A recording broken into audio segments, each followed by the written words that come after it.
Spring Boot is opinionated in the sense that it says, well, this is a good starting point, right? It makes certain configuration choices, it makes certain decisions for you and says, okay, start with this and then see what to do, then change things if required. It features the convention over configuration concept. If you had to do 100 different things in order to configure something, let's say, again, let's look at the 80% use case and have that be the default. Only if you are of the 20% which you want things to be a little bit different, only then you configure it. If you belong to the 80%, the majority use case, no configuration necessary. It just works for the 80% use case out of the box.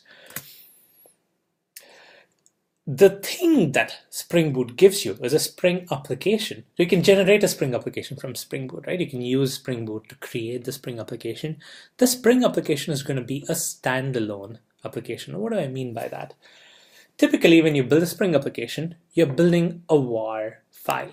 You're building a web application that you deploy to a Tomcat container or some other servlet container.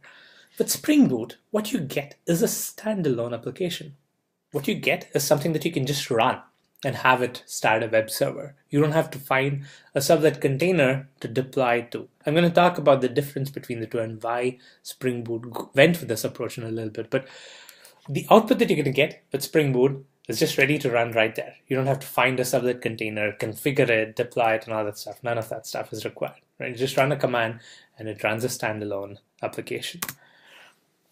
It's also production ready. And again, I've mentioned this a couple of times before. You don't have to do anything extra to get it ready for production. You can just take that and deploy it to production, have it run.